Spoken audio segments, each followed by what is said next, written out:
All right, welcome everyone. I know more folks are still coming in the room, but we'll go ahead because we have a packed agenda and I'm sure a lot of questions to answer. So want to make sure that we are doing that and leaving enough time for that. Welcome. My name is Jenny Mattingley. I'm the Vice President on our Government Affairs team here at the Partnership for Public Service, and really glad to be joined by some of our partners tonight from the Rise Up Legal Network, Civil Service Strong and Democracy Forward, and AFGE to really talk about what's going on with the shutdown, what you might be facing in furloughs, and thinking about RIFs and other questions you may have. So we've got a great lineup of speakers who can answer some of those questions, and we'll jump into those in a minute. For those of you not familiar with the partnership, we're a nonpartisan nonprofit working to build a better government and stronger democracy. And I know our friends on this call join us in that effort, and you'll hear a little bit more about them in a moment. Just a few quick housekeeping notes before we get started. Throughout the webinar, please feel free to use the Q&A function, and we'll do our best to answer as many questions as we can. We can always have this on recording. It'll be posted so you can go back and look at answers, and we'll try to get through as many as we can in the time we have this evening. Given the complexity of topics, we may not be able to address every question or individual circumstances, but we'll keep updating. All of us have resources, websites, other things. We'll pop some resources into the links that you can see, and we'll try to get to your questions as we can and additional topics. So if you miss anything, please know this will be posted shortly after the webinar so you can come back and look at it. And we'll have it on our FedSupport.org website. I know the others will have them on their resource websites as well, and lots of FAQs and other things for you. So without any further ado, I'm going to pass it over to Rob Shriver with Civil Service Strong to really kick us off for the evening. Thanks so much, Jenny. Welcome everyone to our Federal Shutdown Town Hall. I'm Rob Shriver. I'm the Managing Director of Civil Service Strong at Democracy Forward. And I'm really honored to be here tonight to talk to so many federal workers. Thank you for your service to the American people. Thank you also to our partners tonight, the Partnership for Public Service, the Rise Up Federal Workers Legal Defense Network, and thanks to the American Federation of Government Employees for joining. Democracy Forward is a national, nonpartisan, nonprofit legal organization that advances democracy and social progress through litigation, policy, public education like these events, and regulatory engagement. We believe that the fight for democracy is the fight for people. That's why we use the law to build collective power in service of a bold and vibrant democracy for all. In towns and cities across America, Democracy Forward provides legal representation and expert counsel to people and communities who make up the fabric of American democracy, free of charge. We also leverage our collective power and the law to hold anti-democratic actors to account. Since the inauguration, Democracy Forward has served as a critical bulwark against the unconstitutional actions that we are seeing the new administration take. The organization has filed hundreds of legal actions and launched more than 150 investigations, securing multiple significant victories that directly protect Americans from harmful policies. You'll hear about some of those actions tonight. As I mentioned, I lead our Civil Service Strong program, and that's an ongoing collaborative effort of people, organizations, and communities to support a career nonpartisan civil service.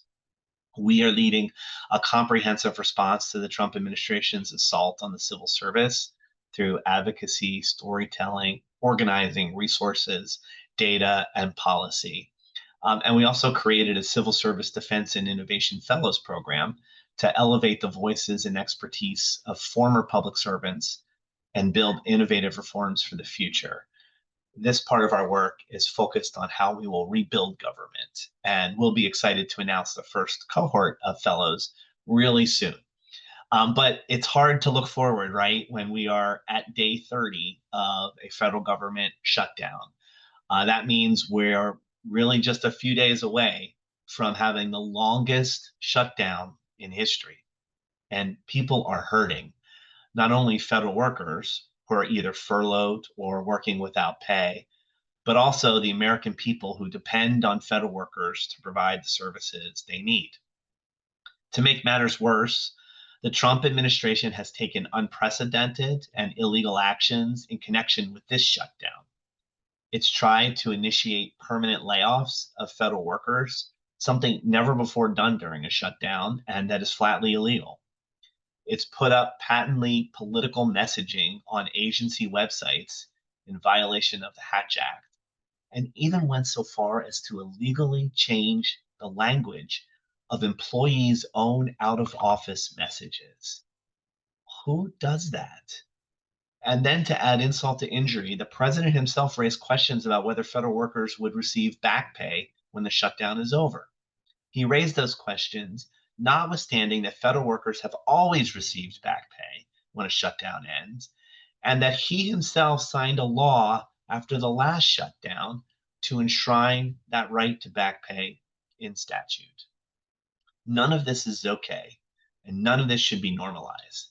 The president continues to lose in court and continues to work to undermine the resilience of the American people. But all of us that are here tonight, we have your back, and we are determined to do everything we can to protect the civil service. So tonight, you'll hear from experts on all of these issues, and you'll have a chance to raise your own questions, and we'll do our best to answer those now or following the webinar. So with that, I'd now like to introduce my Democracy Forward colleague, Mike Martinez. Mike is going to talk about the significance of reaching day 30 of a shutdown. Over to you, Mike. Thanks, Rob. I appreciate it. I'm Mike Martinez, Senior Counsel at Democracy Forward. I was previously at OPM as a Deputy General Counsel, so I'm happy to talk to you all tonight about what really happens to your rights and benefits at the day 30 mark. And I'll spoil it now, not a whole lot. It shouldn't change. So I'll just go through those kind of a couple of topics quickly. But I wanted to start off by pointing out 3 important resources that already exist. You may already have seen them, but they really do answer a lot of questions. And one is the OPM shutdown guidance, which was updated in September. It's the most comprehensive guidance out there. There's also an addendum called Special Instructions for Agencies that deals with certain FAQs that pop up, and OMB has its own guidance with FAQs. In addition to those, you should look at your agency website to see if there's any specific guidance from your agencies. You can get really into the weeds on some important questions, like how do I actually leave service if I want to leave? How do I retire during this period? And agencies have a lot of variations in that. But agencies must follow OPM and OMB guidance, but they also, they have these contingency plans which have a lot of information. And those plans usually spell out points of contacts during furloughs, how HR or payroll issues will be handled, and which employees are expected to return immediately once funding is restored. So with that said, I wanted to jump into what actually does happen at the 30-day mark. And there's no special trigger at day 30. Many people assume that something major happens when a shutdown passes this mark, but under OPM's guidance for shutdown furloughs, that's not the case.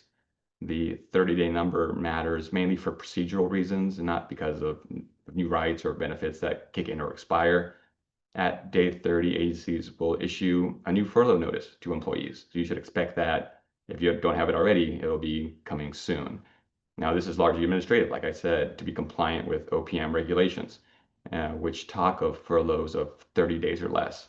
If you want to get really technical, if you go to 5 CFR Part 751, that is the adverse action language. That is where that sits. 30 days or less is an adverse action technically. So that's why new notices are issued at the 30-day mark, to have a new 30-day period. Now, the notice will look very similar to the notice you already received, which cites to 5 CFR Part 752, the adverse action regulations. So like I said, if you have not seen that yet, you will likely see it soon. And I want to just talk a second about why RIF rules don't apply here, because we've heard a lot of those rumors or questions. So even after 30 days, a shutdown furlough is not treated as a RIF. Now, normally, administrative furloughs are what agencies plan in advance. Those are really what the RIF regs are meant for. But shutdown furloughs are different. OPM guidance is very clear that RIF furloughs and regulations don't apply in this shutdown context. So if you turn to the OPM guidance, it's clear that that is a bit different. Now, this distinction, it really is meant to protect employees from being voluntarily separated. So your job should be yours, once funding does resume. And now turning to the benefits, health insurance and other benefits continue uninterrupted. Now, OPM guidance is clear that FEHB coverage does not stop. So even if the agency isn't currently making the premium payments, you still have coverage. OPM says that the employee's FEHB coverage will continue even if the agency does not make the premium payments on time. But once the government does reopen and pay is restored, your back pay will cover any missed premiums, either all at once or through slightly larger deductions in subsequent pay periods. And the same applies to other major benefit programs. So FedVIP, the vision and dental program, continues even if you're furloughed or working without pay. The long-term care insurance, same thing, and that cannot be canceled just because premiums aren't being paid during a shutdown. So in short, your insurance coverage stays active. You and your family can continue using doctors, filling prescriptions, and receiving care as usual. There is one notable exception, FSA feds. The flexible spending accounts have a temporary limitation. Now, if you have like a healthcare FSA, you'll stay enrolled, but there's something to look out for. You can't get reimbursed for expenses incurred while you're on a non-pay status until you actually return to work. OPM explains that your allotments are paused while you're not being paid, so reimbursements resume only when the payroll actually restarts. Now, importantly, that doesn't mean that you lose the money, just that it's on hold until your pay status resumes. So just a couple of takeaways. You can look out for that 30-day notice that will be coming in soon. And just to know that we and our partners are doing everything we can to protect the rights of furloughed workers and ensure that the administration does not hide behind the shutdown to harm the workforce. Now, with that, I'm sure there'll be some questions later on, but I want to pass it over to Rob to kick it to our other speakers. Thank you so much, Mike, for that rundown. I did see one comment in the chat that I find interesting and just wanted to elevate, where somebody is reporting that they got a new furlough notice that's identical to the one that they received at the outset of the shutdown, except that it excludes language that was in the initial notice about receiving back pay when the shutdown's over. So obviously, like, that's a troubling change to the language, and I know that we have Rushab here to talk a little bit later about the back pay related issues. So just something to look out for, again, relevant to the fact that we're at day 30 of the shutdown and agencies are taking new actions. That I appreciate the person raising that in the chat as something for all of us to look out for. So next up, I have with me Elena Goldstein, who is another colleague from Democracy Forward, one of our dynamite litigators who lives and breathes civil service issues as a big part of her life. And Elena has been one of our leading lawyers on the litigation around the shutdown RIFs that I mentioned in my opening, the unprecedented effort by the Trump administration to permanently remove federal workers during a temporary lapse in appropriations. So Elena, I'll turn it over to you to talk to the group about that litigation. Thanks for being here. Thanks so much, Rob. And before I start, I just want to mention that I served as a federal employee, both as a career employee for many years and as a political appointee.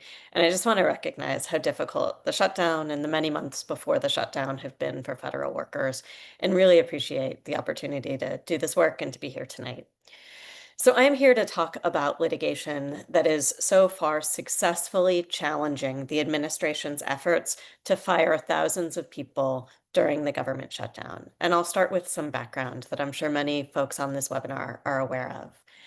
On October 10th, 2025, pursuant to guidance issued by the Office of Management and Budget, OMB, and the Office of Personnel Management, OPM, and about a week after the shutdown began, federal agencies began laying off thousands of workers. While the full scope of the shutdown RIFs, or reductions in force, remain unclear, as of about 2 weeks ago, federal agencies had sent RIF notices to roughly 4,000 workers.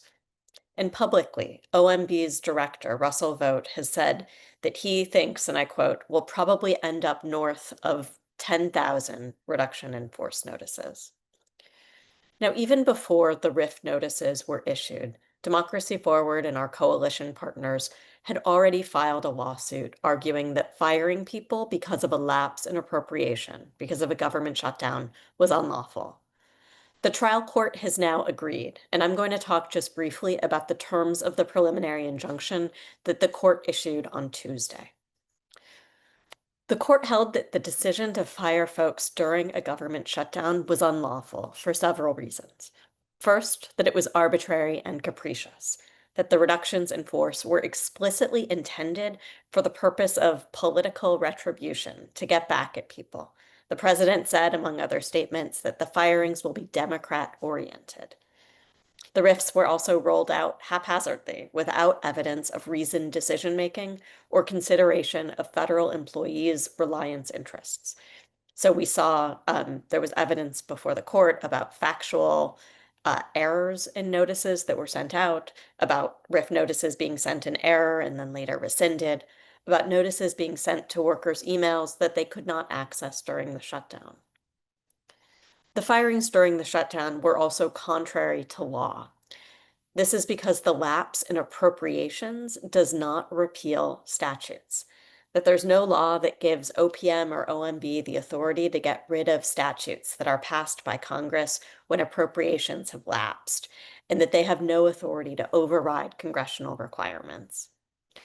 And so the court issued an injunction that stops the government from taking any action to issue any reduction in force or RIF notice during and because of the federal government shutdown to federal employees in any PPA, and that is a program, project, or activity, or competitive area that includes any bargaining unit or member represented by any plaintiff. And for RIF notices that have already been issued, the government may not implement those notices or take action on them. Now, one thing to be aware of is that this injunction does not apply to RIF notices that were issued before the government shut down on October 1st. As the court stated, those RIF notices are outside the scope of this lawsuit, which challenges RIFs during and because of the government shutdown. And as folks may know, that is the subject, those RIFs are the subject of another litigation that is ongoing. So who is covered by this court's injunction?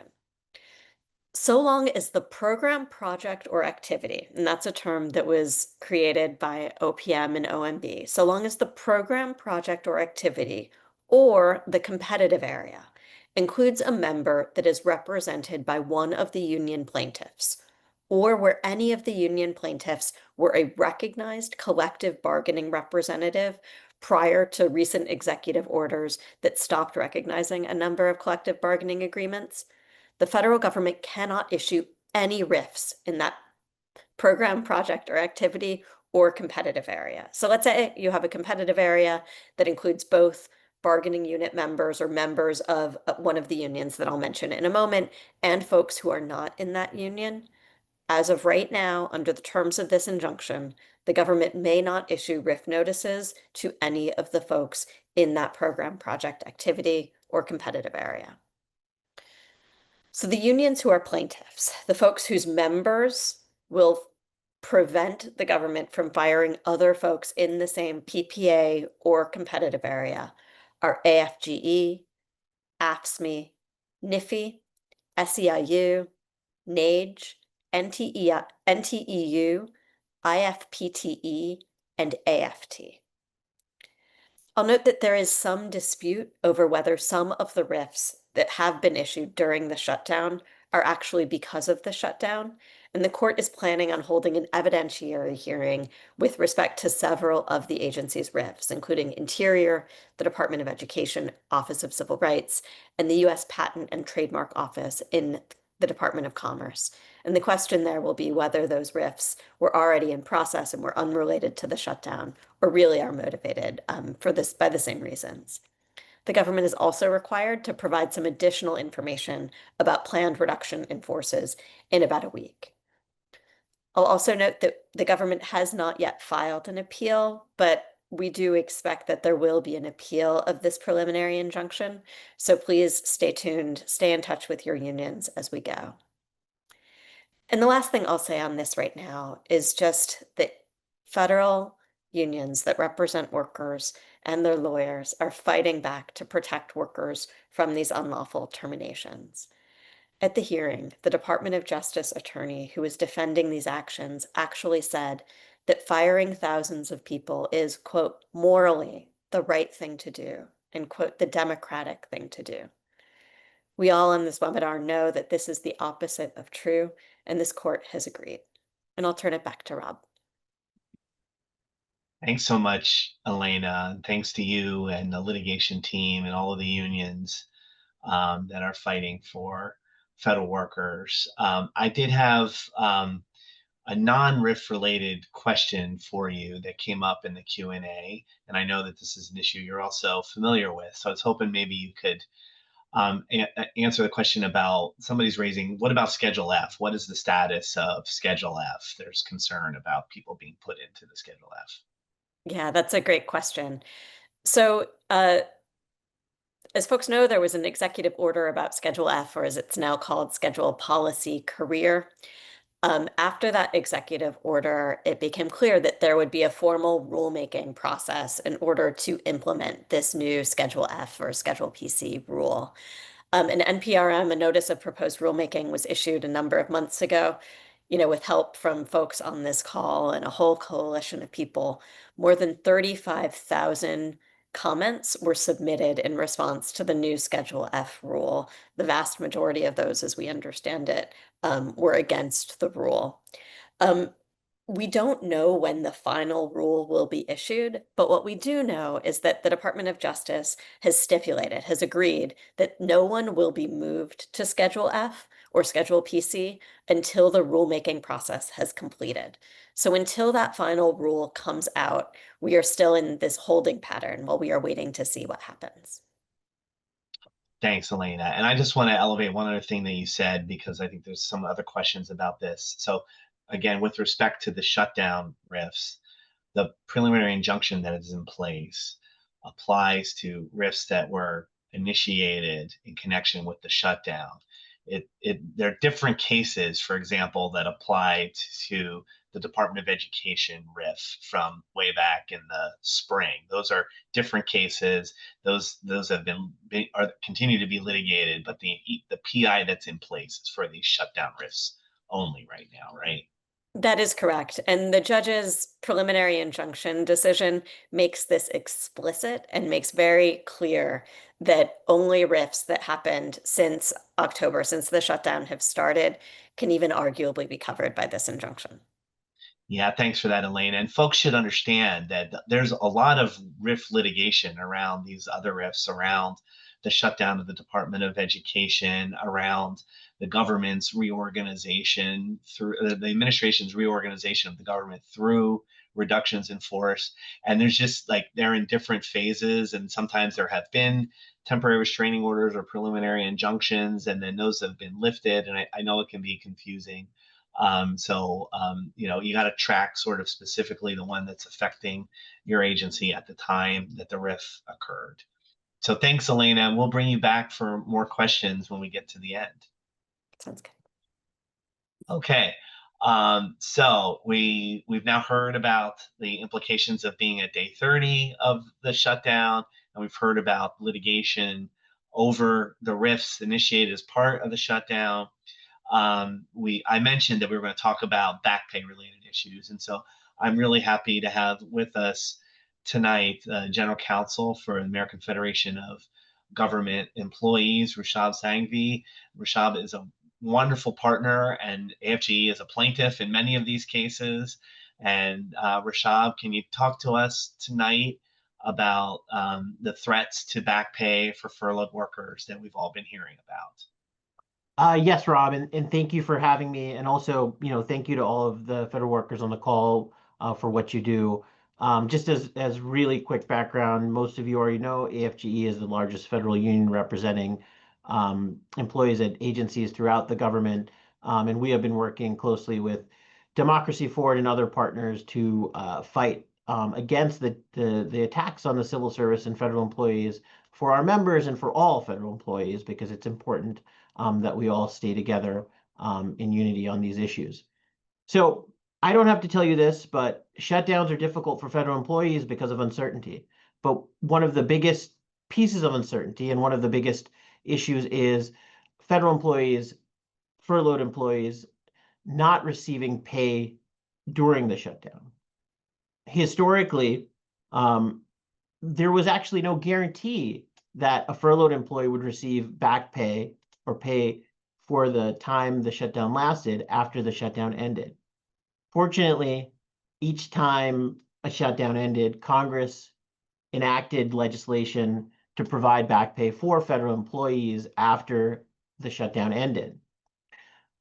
That said, that was not a guarantee. And so during the period of the shutdown, there was a lot of anxiety because, Congress had to pass this legislation after the shutdown ended to make sure that furloughed employees were paid back pay. And it relied on Congress, right? So, prior to 2019, you had to hope that Congress, after the shutdown ended, decided that it would pass that legislation. So this was an issue, and this was a big issue. And in 2019, Congress finally passed a law called the Government Employee Fair Treatment Act, or GEFTA, as we call it now, that provided this small bit of certainty to federal employees. And the law basically amended the Anti-Deficiency Act to say that furloughed employees would receive pay for the period of the lapse or for the period of the shutdown at the earliest date possible after the shutdown ended. When the law was passed, I don't think anyone had any question that what this meant was that there would be a shutdown in the future, and if that shutdown happened, furloughed employees would be paid promptly after the shutdown ended. That was the point of the law, to make it automatic, to sort of resolve this little bit of uncertainty that, or this large uncertainty, but this that federal employees had during a shutdown. OPM even issued guidance clarifying that back pay had to be paid as soon as possible after the lapse ended. So why are we talking about this again? And a theme throughout this webinar and throughout the last 8 months has been, attacks on the civil service and sort of the trauma that the administration is attempting to put on the civil service and to hardworking civil servants. And that's what's happened here. Earlier this year, the administration through OMB issued a memo that suggested that GEFTA might not be self-executing. Basically, they were saying that, hey, even though this law is on the books, it's not guaranteed, or it may be that it's not guaranteed that you're going to get back pay. Congress may still have to pass an appropriations law after the shutdown ends to give you back pay. We think this interpretation is indefensible. It's frivolous. Because if you took them at their face, right, what was the point of passing GEFTA to begin with? Also, the law clearly says employees shall be paid after the lapse or the shutdown ends. And again, like I said earlier, there's really no question. If you look at statements by both parties in 2019 when this law was passed, it was clear that what Congress wanted to do at that point was to guarantee back pay for furloughed employees.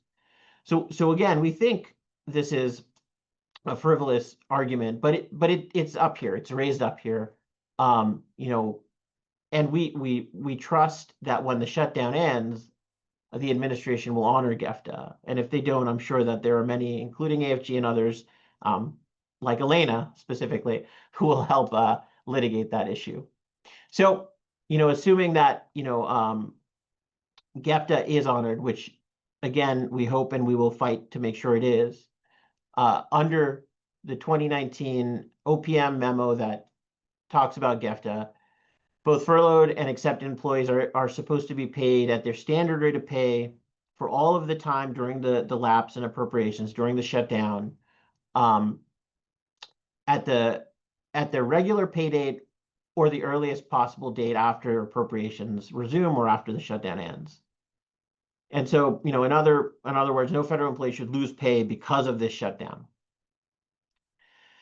So just to sort of sum up, again, there's so much uncertainty during a shutdown. It is such a hardship on federal employees, and GEFTA provides this sort of little bit of certainty. And we will, all on this call will defend that, and we believe that it will be, or hope that it will be, honored. And any effort to interpret GEFTA, we think is baseless. And so, again, we thank you for all of your service. You deserve stability and respect, and you deserve to know that you're going to be paid for the work, for the time that you have been furloughed for no reason of your own. Shutdowns are political creations. They are not the result of anything that federal employees are doing, and you shouldn't suffer for that. Amen, Rushab. Thanks for walking through that. I have two quick questions for you. So one question from the chat says, is reflecting what you just discussed and asking, is there any current litigation regarding this matter, or is it just talk until the administration actually takes action to not pay furloughed employees once the budget is passed? It's just talk at this point. I don't believe there is, any current litigation on the matter, because what the administration did is they essentially sort of hedged it, and they said they may interpret it this way, right? And so again, that's where we are right now, and we hope that they will honor what's pretty clearly the text of the law. And then my question is, I'm sorry, which president signed GEFTA into law? Who signed it? Which is again another issue. It is President Trump that signed GEFTA into law. So it's unclear how he can, or his administration can now be reinterpreting this law that was clearly meant to provide for automatic back pay to federal employees. Yeah, a real mystery there.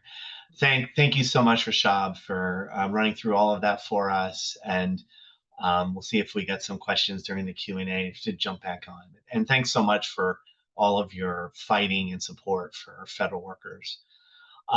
Okay, so next up, we're going to talk about a couple of issues that are related to the Hatch Act.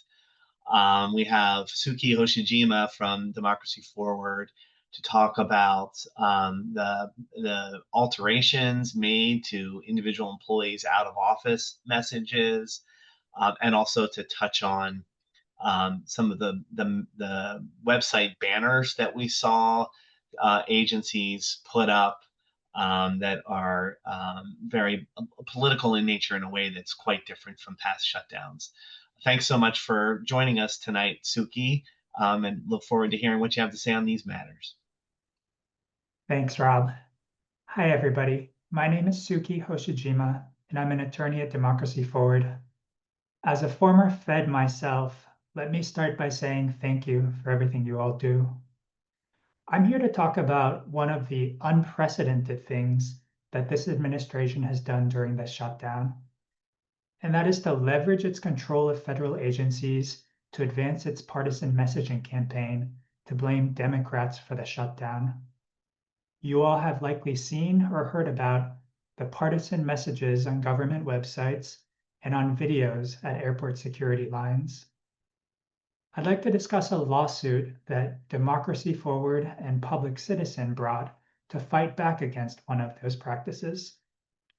That case is about the Department of Education, which went even further than any other agency by using individual federal employees as mouthpieces for their political messaging.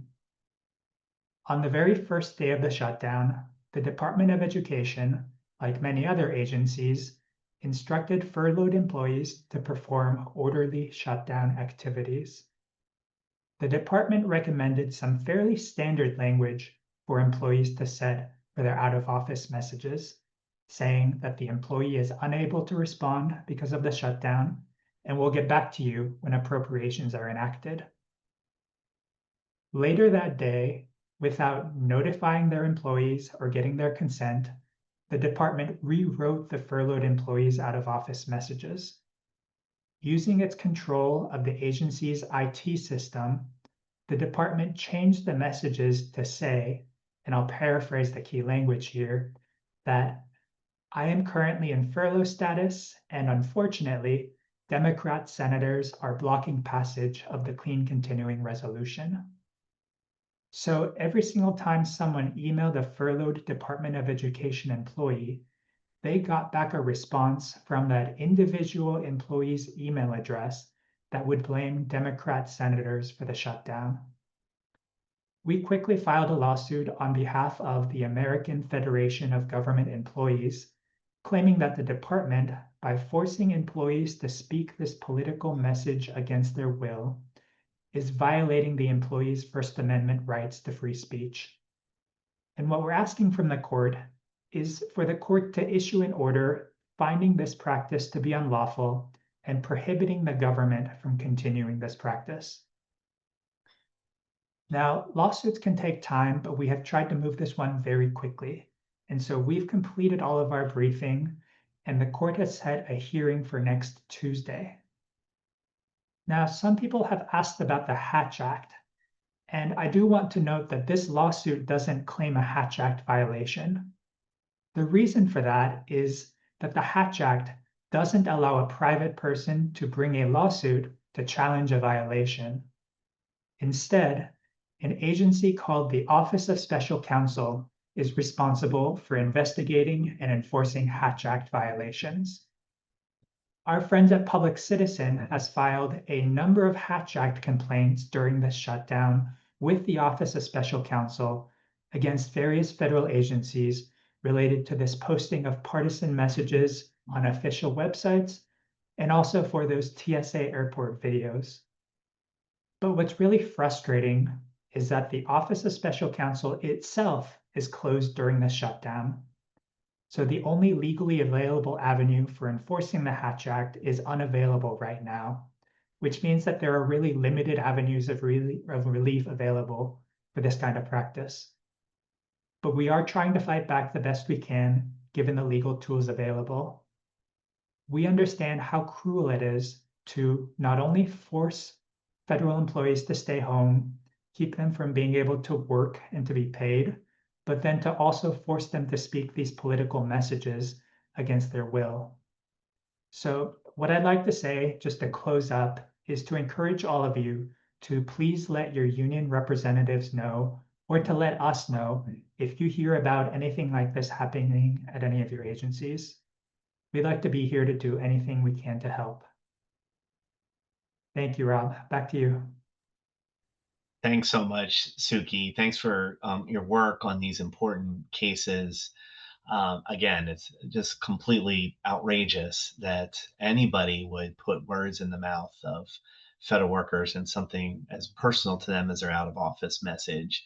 And also very much appreciate our partners at Public Citizen pursuing relief through the Office of Special Counsel channels. Although, as you point out, that's a frustrating avenue of relief right now. So we'll see if we get any more questions from folks that come up on that topic as we open it up for our Q&A. And I think, Jenny, that's the point that we're at in our program tonight, that we're ready to start addressing some of the questions and answers that have come through in the Q&A section.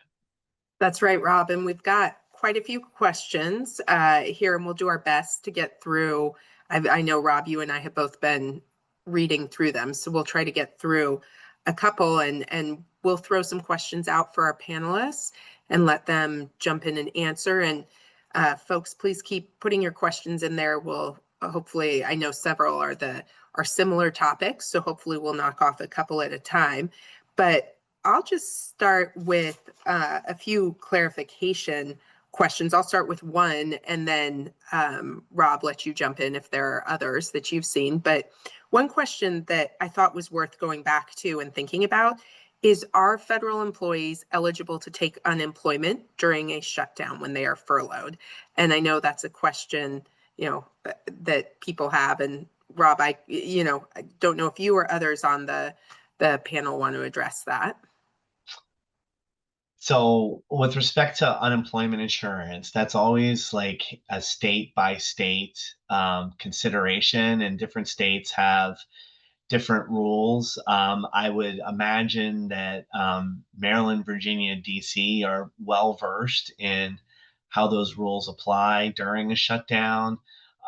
We certainly have had unemployment benefits experts in the past, Jenny, in some of our past webinars to talk to this issue, but I don't know about whether anybody can talk specifically to application of those rules in the shutdown context. The only thing I'll mention for folks, and then we can move on, is that they should go talk to their state unemployment offices.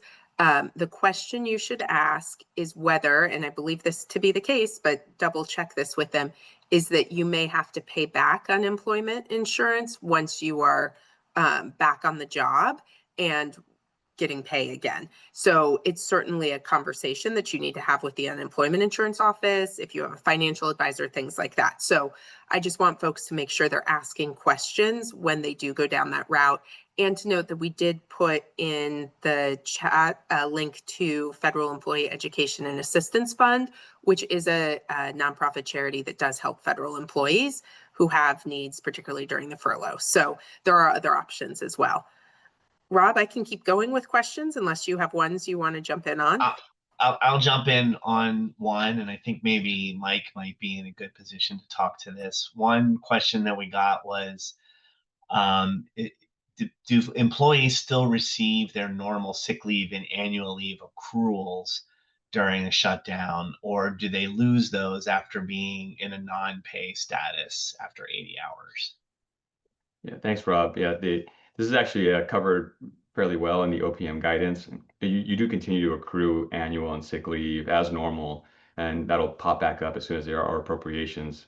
I would suggest that you kind of keep track of that and make sure that once you do have appropriations and that actually is put in properly. There could be mistakes there, but that should accrue as normal. If you do have some circumstances like use or lose or FMLA, there's also parts in the guidance that talk about that, more specific items like that.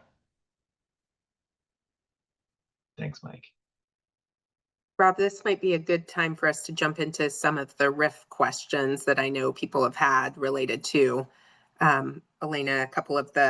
There are ones both about status during a shutdown, but also before we even get to some of those specifics, I saw a couple questions in the chat about really going back and clarifying again how the TRO impacts non-bargaining unit employees. So folks who are, in other status in those agencies have been questioning, does the TRO apply to them if they had unions in their agency, if there are unions in different parts of their agency?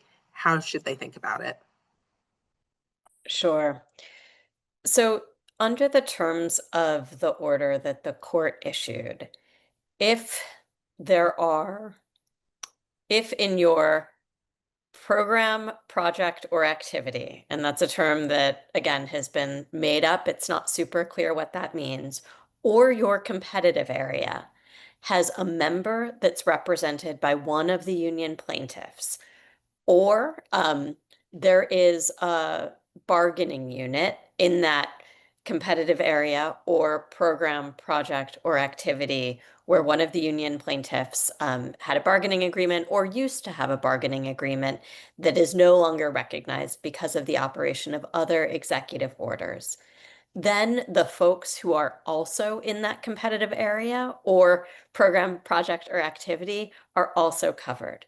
So if you have a competitive area that, for example, includes 15 people, and one of them is a member of AFGE, the rest of those folks in that competitive area or that PPA should also be, at least right now, protected by that injunction. Thanks for going through that, Elena. And as folks can tell, this case is very complicated. And I want to just say a couple of things. One is we're here providing information to help you guys understand what's going on. So this is not intended to be any kind of legal advice or anything like that. And two is the case is like actively being litigated, and some of the questions that you are asking involve like active issues in the case. And so we're going to do the best we can to provide as much information as possible, but we're going to have to be careful about some of the specifics. And I know that's frustrating because you're trying to figure out what all applies to you. Let me just say that like this is all being like actively litigating about who this applies to and everything else. So we'll do the best we can with those. There were a couple technical questions around RIFs that Jenny, I was gonna raise, and I think I can maybe talk to a couple of these, but maybe Mike can check me. So there's one person who raised a scenario where they got a RIF notice and then 2 days later got a furlough notice, and they wanted to know like what that means for purposes of the RIF. And then there's some other questions in the chat where agencies are taking action to continue to process RIFs during the furlough.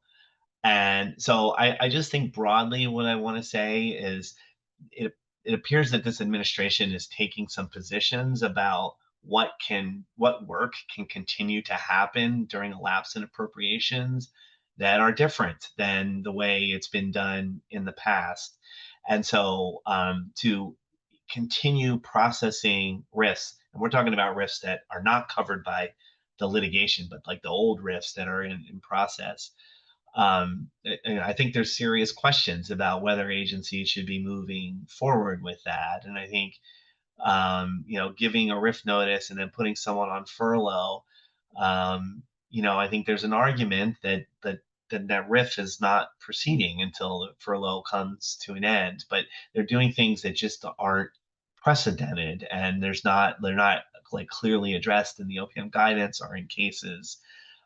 So that's going to there'll be more questions to work through as we come out, whenever we come out of the shutdown. And that also includes some questions about whether people are on administrative leave during the shutdown. And I can just tell you kind of, and again, Mike, feel free to jump in and check me on this, but the general rule is that if you are in the group of employees who are furloughed, or if you are in the group of employees who have to work without pay, you're generally not taking leave. You're generally either working without pay or you're furloughed and you're not taking leave. And then you get made whole after the fact. So that's just another thing to have in your mind. And there are feds, though, that are paid by things other than annual appropriations.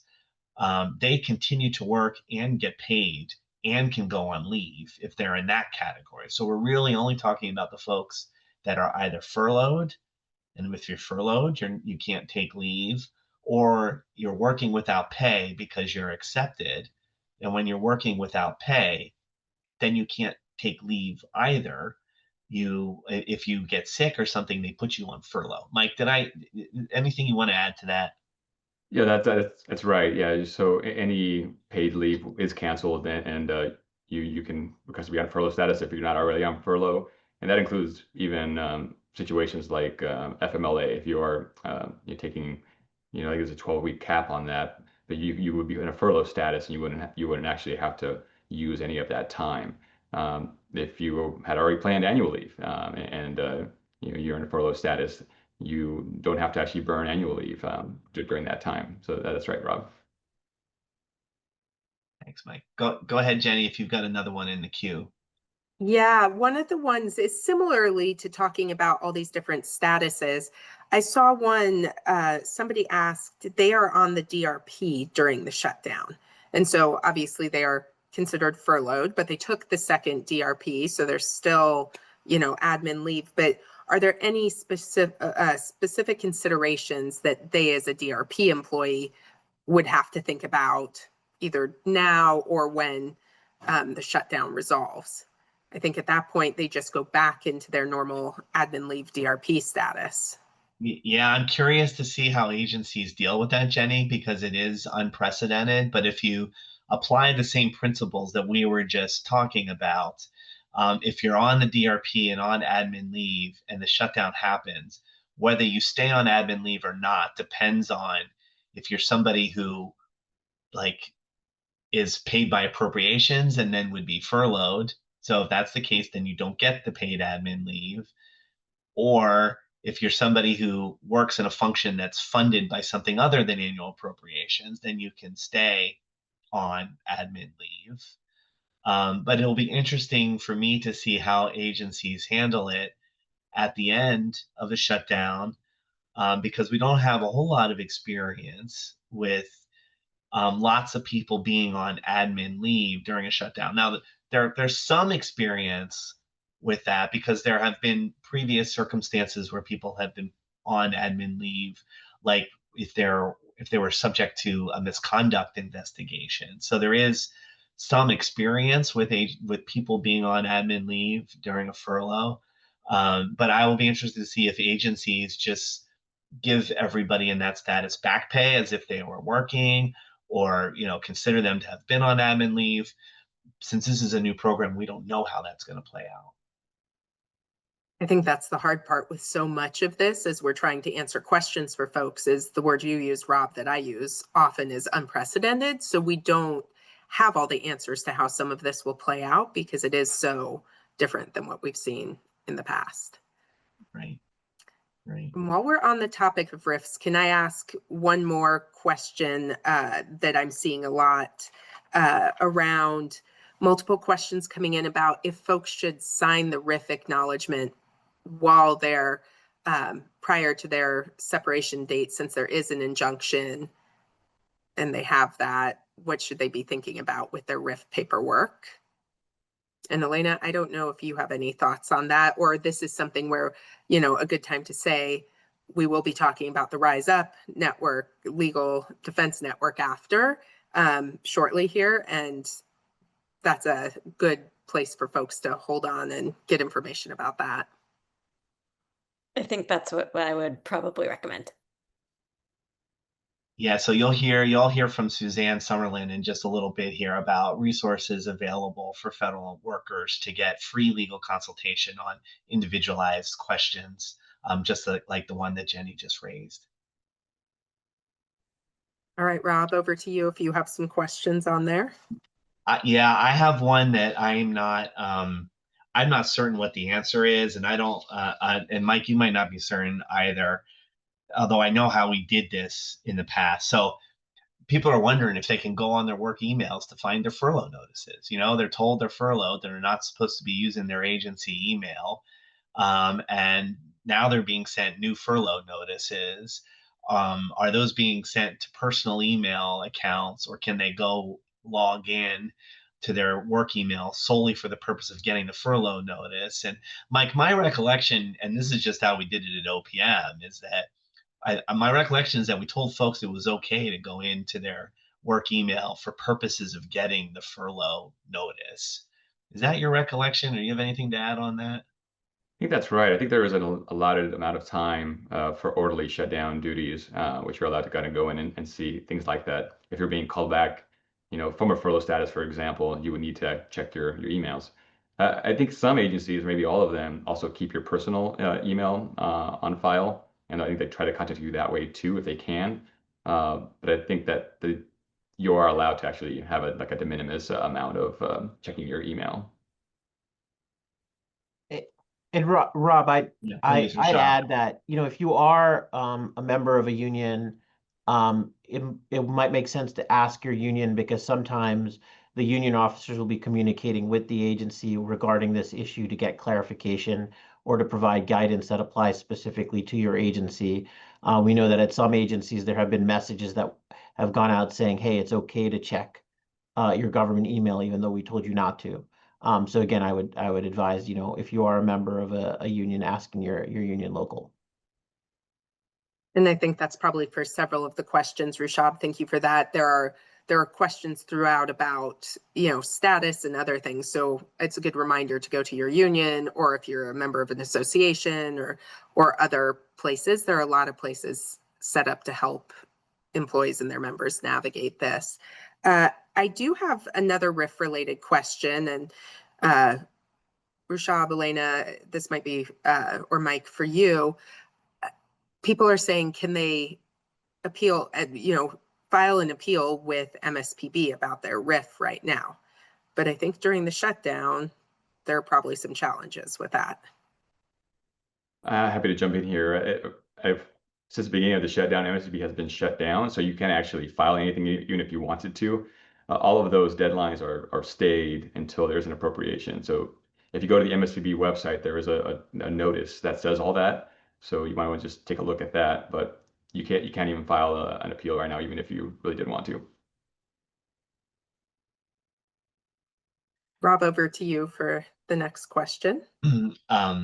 So I am going to put Elena on the spot one more time, just because we're having a lot of questions from Department of Education employees in the chat about how the shutdown RIF lawsuit affects them. So is there any information that you can provide for the ed employees generally, Elena, about the application of the case to their specific circumstances? So many Department of Education workers were RIFed earlier this year. And as you mentioned at the outset, those are the subject of a separate two litigations that are happening right now in Massachusetts. The Department of Education also issued several hundred RIF notices on October 10th. Those RIF notices that were issued in October are currently enjoined by the court. As you may have seen from the court's order, there's a factual dispute as to whether or not all of those are shutdown RIFs are taken because of the recent OPM OMB guidance about the shutdown and the like. But as of right now, we are taking the position that RIF notices that were issued during the shutdown at the Department of Education are currently enjoined. Elena, could I add one clarification? So there were RIF notices issued on the 10th and the 14th. And both of those are currently enjoined. With the ones on the 14th, there's they're currently enjoined, but there is some dispute over that. If you are again a member of, it's AFGE Local 252, they have been putting out information, and they're in constant communication with Elena in our office and others about sort of that issue, and are, we'll be putting out more information on it as soon as they have it. Thanks, Rushab. Yeah, thanks, Elena and Rushab, for addressing, which is a very complicated situation with the Department of Education. And I think the message on that I want everybody who put those questions in to know is that we're fighting hard on education, and we're fighting hard across multiple fronts to challenge the administration's actions here.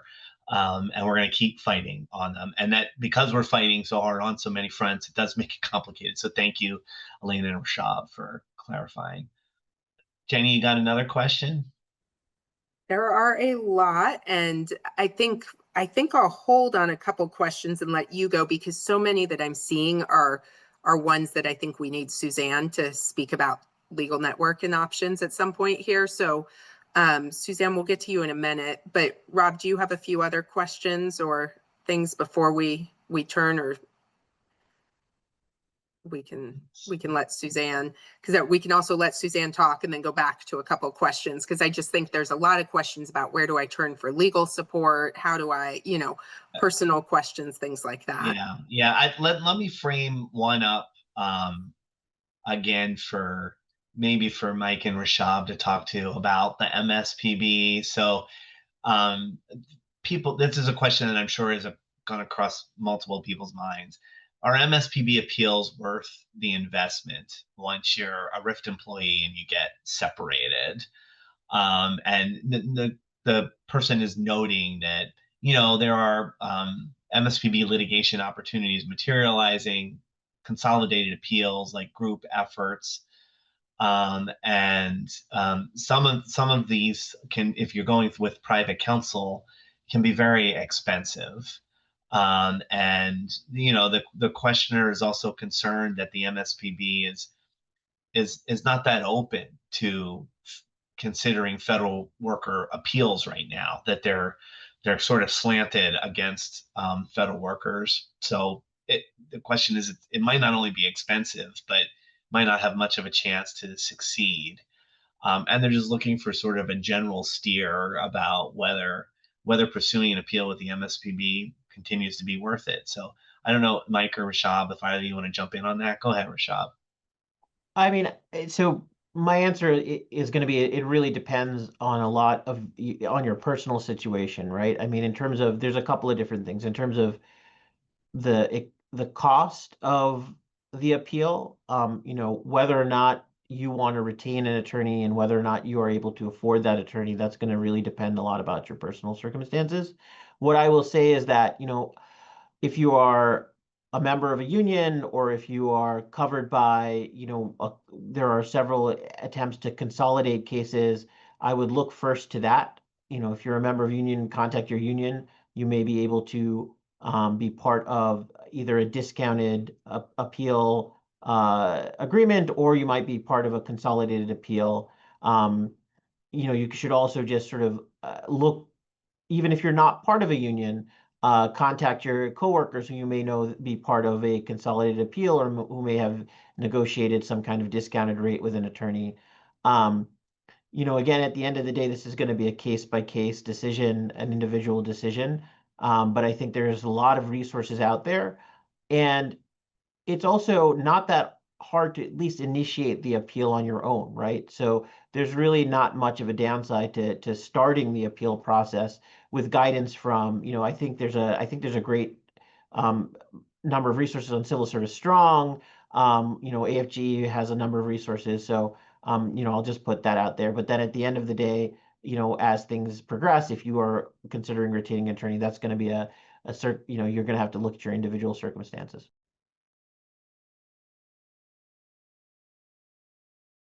Thanks so much, Rushab. Mike, was there anything you were going to add? I agree with all that, and it just maybe just to address the kind of are things moving question, which I hear often. I think the answer is really depends on where you live. That the DC regional office is just slow moving because there are so many employees in this region. But if you live not in DC, in the Dallas regional office, for example, or out west, those are moving. So we have seen some cases progress. And like Rushab said, a lot of these cases look pretty similar or are similar to your coworkers or employees in other agencies. So you may be able to benefit from some of the work that's already been done on some of those cases. Great. Rob, you want me to go ahead and segue over into Suzanne? I think, Mike, that's a good thing, talking about the different cases. Suzanne, as I've mentioned, a lot of questions about where people can turn for legal help. So would love to hear a little bit about the Rise Up Network. Yeah, thank you, Jenny, Rob, and everybody. Thanks for having us here. Yeah, a lot of questions in the chat are, specifically related to, my bargaining unit position, my job, my competitive area. Am I covered by this lawsuit? Am I covered by this preliminary injunction? Those are really great questions to bring to us at Rise Up. So what you've heard tonight raises questions about your particular situation, whether it's a shutdown related issue, a RIF notice, or something else happening at your agency. You can request a free private conversation with a volunteer attorney through the Rise Up Federal Workers Legal Defense Network. In order to do that, and thank you, Natalie, for putting the link in the chat, you'll go to workerslegaldefense.org to the federal employees section. Once you're on there, you will tell us a little bit about your situation.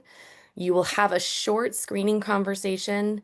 That's not your full, consultation. We just do a short screener to make sure that you're in the right place, that we can help you.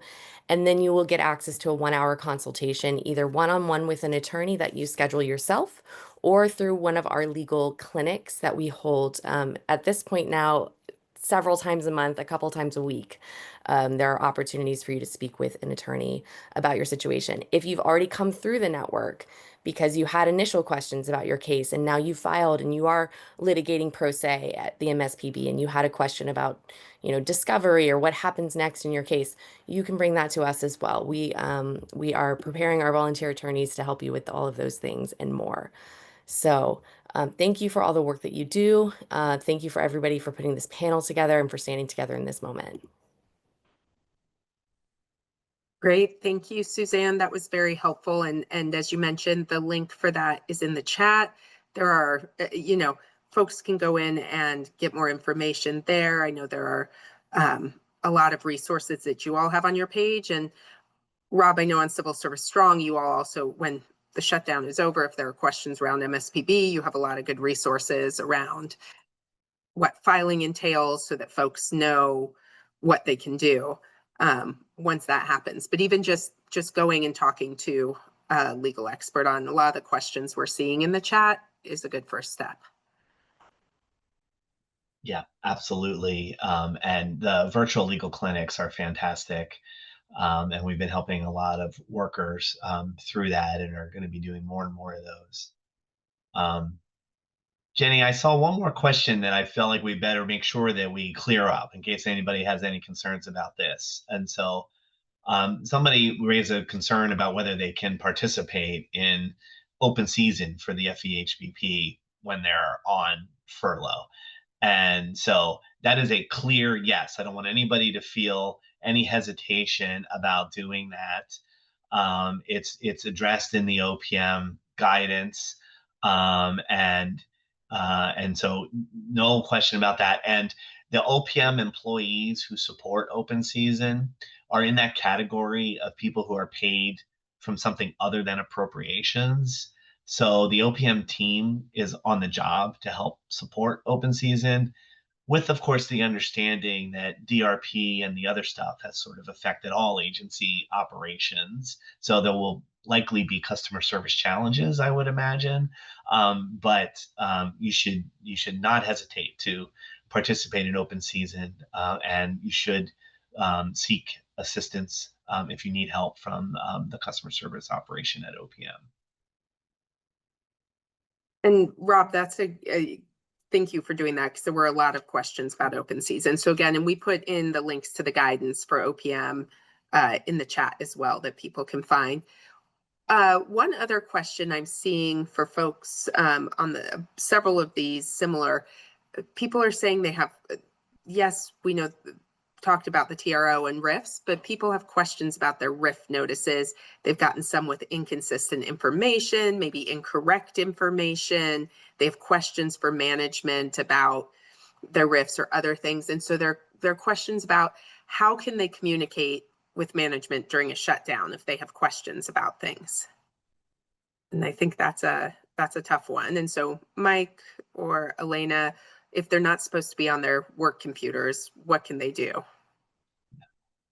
Or, or Rushab. I mean, you can certainly report stuff to your union, right, Rushab? And that's what I would say. Yes, you can report to your union, and and most of the agencies our affiliates have contact with management. So. Yep, that's a great way to do that. So, and Rob, that might be a good segue into something I've seen, is that there are folks still working at agencies working on these, which are some of the HR offices who are in a tough spot here, both having to go through some of this themselves and still be working to issue different notices and guidance. Yeah, I mean, I can't imagine how hard the job is for agency HR right now, and just have so much respect for the folks that are hanging in there, trying to make sense of all of this, working really long hours to try to help federal workers in your agency, because that's what you do. We know that you care about folks, and that's why you're in the job that you're in, and that it can be frustrating to not be able to get answers to people who, as you can tell from this call, like there's so much of a need for folks to get the real scoop on things. And these are major decisions about people's careers and what their jobs and what's going on with them, and they're trying to make decisions. And so I want everybody who might hear this, who works in federal agency HR, to just know that we all see you, and we know how hard and how challenging it is, and that you may be getting put in difficult positions where the agency leadership is asking you to do things that you don't think are right, and you're trying the best you can to navigate that, and that you have the expertise to be advising the agencies on how to carry out this stuff in a way that's consistent with the law, and that's not always listened to, and so that can be really, really rough. There are avenues for you if you need them to reach out and let appropriate folks know if you're being asked to do things that are illegal, whether that's making protected disclosures. There are organizations that we are all partners with that specialize in helping whistleblowers, for example. For the Rise Up network that Suzanne talked about, you can go there for whatever kind of questions you might be having. And that's like for bargaining unit, non-bargaining units, managers, whoever needs help, you can start at Rise Up. But I just want to say, as a former acting director of OPM, that you guys in HR are rock stars, and we know how hard it is, and we know how hard you're trying. And we so appreciate, and your colleagues so appreciate everything that you're trying to do to help them. And we will see our way through this. We will keep working, and we will keep fighting, and you will keep trying to help folks best you can. And we'll see our way through this together. So just thank you for all that you do. Thank you, Rob, for that. And a big thank you to all the other folks who are both asking questions. And I know a lot of people are going through a lot right now. This is a tough time, and a lot of people are having to deal with many difficult things in the agencies. Rob, you said something that I wanted to, many things about HR and thanking folks that I wanted to second, but I also, you mentioned the resources that you and that others have, and I see a question in the chat about like where to go if you don't have a union, things like that. I would say that each of us on each of the organizations on this town hall, as well as many others that you mentioned that do these, whether it's whistleblower or legal support or things like that, we're all connected, and we've all been working really hard together to support both current feds and those who have been removed from the federal government. And so you can reach out, you can go to any of our websites to get a lot of these resources. You can reach out to our organizations if you don't know where to go, and we can help connect you to other things. So I think that's something to know, is that the faces you see on this screen are all part of a larger support network that's out here to help all of you. So there's so pick one of us if you don't know exactly where to go, and we'll help get you to the right places, or at least get you as much information as we know and are able to do. Rob, any other questions, final words from you, and we can turn it over to any other final words from the panelists? Yeah, I would just, again, thanks for everybody for joining tonight. Thanks for all the panelists for the excellent information you shared. There's some really positive feedback in the chat that I hope that you're seeing from folks. And I really appreciate, Jenny, the partnership with you on these town halls. We've been doing these on a pretty regular basis, I assume. We'll keep doing them because there continues to be a real demand. And Suzanne and Rise Up and AFGE also, we've all, as Jenny said, we are all in this together and working together to, in our own way, help folks as much as we can. And so stay tuned for subsequent webinars like this, where, depending on what's going on at the time, we'll try to bring you the experts that can give you the best information.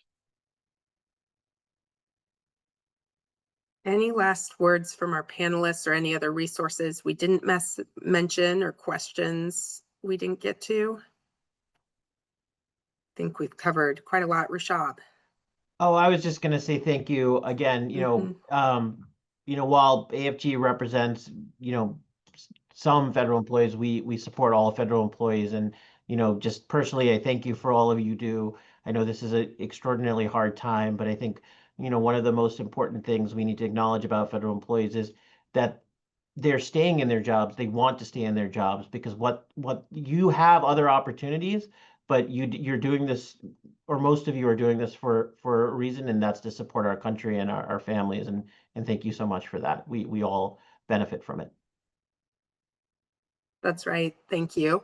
And I think, as I mentioned before, we have recordings of this webinar, so y'all can go back. We covered a lot of information. We'll send out an email when this is done, probably tomorrow, with links that have been mentioned in the chat, other resources. So if our panelists also have additional resources that they've thought of during the webinar, we'll make sure to include those as well. And then we'll continue. I know all of us are thinking about, as Rob said, other town halls, other FAQs, other ways to answer your questions out there. So please keep those questions coming. And just a big thank you to our panelists this evening, because I know there's a lot and on your plates as well, and appreciate you taking the time to be here and answer these questions. And unless there's anything else, I will wrap us up for this evening. Thank you to all the folks online. We really do know that you're going through a very tough time right now, and thank you for your service.